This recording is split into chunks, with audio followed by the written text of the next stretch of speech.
এরপরে রব্বুল আলামিন বলেন লাহু মা ফিস সামাওয়াতি ওয়া মা ফিল আরদ, আকাশে যা আছে জমিনে যা আছে সব কিছুর একক মালিকানা একজনের, তিনি কে?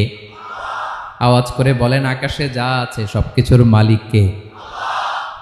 তো জমিনে যা আছে এগুলোর মালিক কে? এ দুয়ের মাঝখানে যা আছে এগুলোর মালিক কে?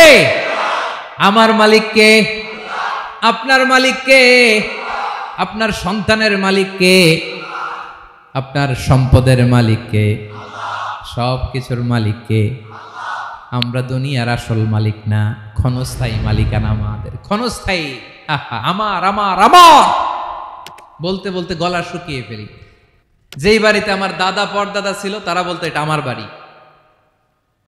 আমার দাদা বলতো এটা আমার বাড়ি, আমার বাবা বলছে আমার বাড়ি। এখন আমি এই বাড়িতে থাকি, আমি বলি আমার বাড়ি। আমি মারা গেলে আমার ছেলে বলবে আসলে কার বাড়ি? পরের জায়গা পরের বাড়ি, ঘর বাঁধিয়ায় আমি রই, আমি তো সেই ঘরের মালিক নই। পড়েন, পরের জায়গা পরের বাড়ি, ঘর বাঁধিয়ায় আমি রই, আমি তো সেই ঘরের মালিক নই। এই ঘরের আসল মালিক কে?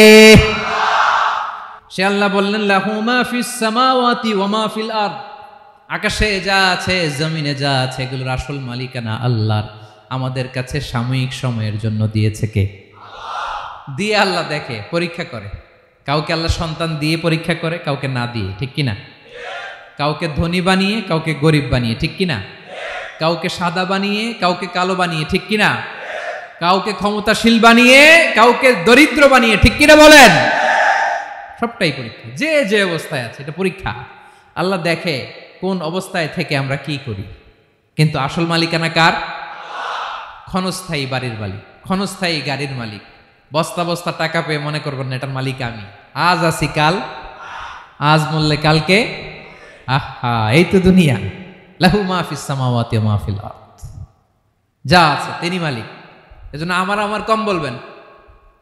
আমার আমার সব আমার, সব আমি খামো, এরকম আসরা নাই, বলা যাবে না। আমরা আসল মালিক না।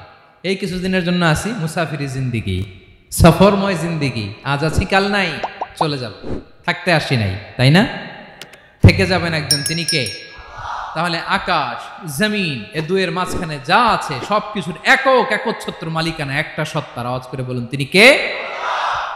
ক্লিয়ার? 4 নম্বর কথা শেষ। আল্লাহ বলে সবকিছুর মালিক আমি।